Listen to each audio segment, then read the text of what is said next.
Hi, ഇന്ന് ഞാൻ വന്നേക്കുന്നത് ഹെയർ സ്പായെ കുറിച്ച് പറയാനാണ്. എന്താണ് ഹെയർ സ്പാ? എന്തിനു വേണ്ടിയിട്ടാണ് നമ്മൾ ഹെയർ സ്പാ ചെയ്യുന്നത്? സാധാരണ മിക്ക കസ്റ്റമേഴ്സിനും ഹെയർ സ്പാ എന്താണ്, എന്തിനു വേണ്ടിയിട്ടാണ് ചെയ്യുന്നതെന്ന് അവർക്ക് അറിയില്ല. ഇപ്പൊ നാളെ ഒരു ഫംഗ്ഷൻ ഉണ്ടെന്ന് വെച്ചോളൂ. അപ്പൊ അവർ തലേ ദിവസം സലൂണിൽ വന്നിട്ട് അവരൊരു സ്പാ ചെയ്ത് മുടി സെറ്റ് ചെയ്തിട്ട് പോകും. ശരിക്കും പറഞ്ഞാല് അതിന് വേണ്ടിയിട്ടുള്ളതല്ല ഹെയർ സ്പാ.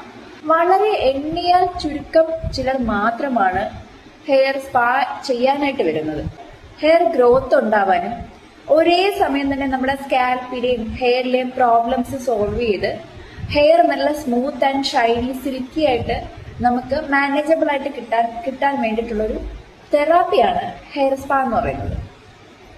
ഹെയർ സ്പായില് നമ്മൾ ക്രീം ബാത്ത്, ഹെയർ വാഷ് ചെയ്തതിനു ശേഷം ക്രീം ബാത്ത് ആപ്ലിക്കേഷൻ കഴിഞ്ഞിട്ട് നമ്മൾ 20 മിനിറ്റ് മസാജ് ചെയ്യും. അതിൽ 10 മിനിറ്റ്സോളം നമ്മൾ തലയ്ക്കാണ് മസാജ് ചെയ്യുന്നത്. സ്കാൽപ്പിലും ഹെയറിലോട്ട് നന്നായിട്ട് മസാജ് ചെയ്യും. അതിൽ ബാലൻസ് വരുന്ന 10 മിനിറ്റ് എന്ന് പറയുന്നത് ബോഡിക്കും കൈക്കും ഒരു റിലാക്സേഷൻ മസാജ് കൊടുക്കും. എല്ലാവരും മാസത്തിൽ ഒരു തവണ ഹെയർ സ്പാ ചെയ്യണം. അത് നല്ലതാണ്.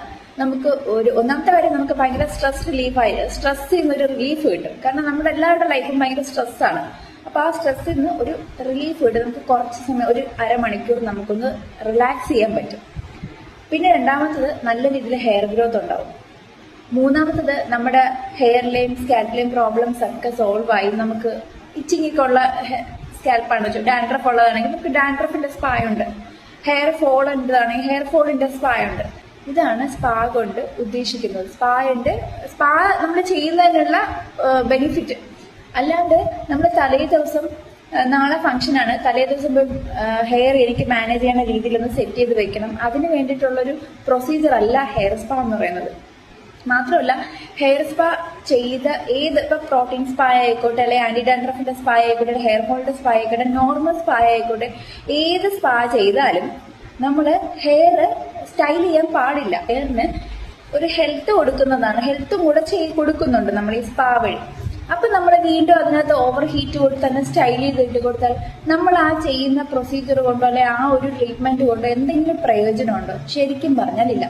അതുകൊണ്ട് നമ്മൾ സ്പാ ചെയ്ത് കഴിഞ്ഞാൽ സ്കാൽപ്പിൽ നമ്മൾ കൂൾ ഡ്രൈ കൊടുത്തതിന് ശേഷം ഹെയറിൽ മീഡിയം ഹീറ്റ് ഇട്ടിട്ട് ഒരു 75 to 80% മാത്രമേ ഹെയർ ഡ്രൈ ആക്കി വിടാവൂ. അതാണ് ശരിക്കും അതിന്റെ പ്രൊസീജിയർ.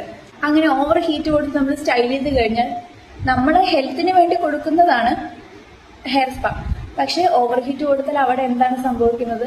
വീണ്ടും ഹെൽത്ത് വീക്ക് ആവുകയാണ് ചെയ്യുന്നത്. ഹെയർ സ്പാ നമ്മൾ ചെയ്യുന്നത് ഒരു ദിവസം ഫംഗ്ഷന്റെ തലേ ദിവസം ഫംഗ്ഷന്റെ ഹെയർ മെയിൻറ്റെയിൻ ചെയ്യാൻ വേണ്ടിയിട്ട് എന്നുള്ള രീതിയിൽ മാറ്റി. ശരിക്കും പറഞ്ഞാൽ അത് ഹെയർ ഗ്രോത്തിനും നമ്മുടെ സ്കാൽപ്പിലും ഹെയറിന്റെ എല്ലാ പ്രോബ്ലംസും മാറാനും വേണ്ടിയിട്ടും നല്ല ഷൈനി സിൽക്കി സ്മൂത്ത് ആയിട്ടുള്ള ഒരു മാനേജബിൾ ആയിട്ടുള്ള ഒരു ഹെയർ നമുക്ക് വേണം എന്ന് ഉൾക്കൊണ്ടുകൊണ്ട് സലൂണിൽ പോയി ഹെയർ സ്പാ ചെയ്യണം. അല്ലാതെ വെറുതെ നമ്മളിങ്ങനെ, അല്ലാതെ നമുക്ക് ഫംഗ്ഷൻ ആണ്, അതിന് സ്പാ ചെയ്യേണ്ട കാര്യമില്ല. അതിന് വന്ന് ഹെയർ വാഷ് ചെയ്ത് ബ്ലോ ഡ്രൈ സെറ്റ് ചെയ്തോ അല്ലെങ്കിൽ ഹെയർ എന്തെങ്കിലും സ്റ്റൈൽ ചെയ്തോ ചെയ്യാവുന്നതാണ്. നമുക്ക് ഇനി അടുത്തൊരു വീഡിയോ ആയിട്ട് കാണാം. ടാറ്റാ.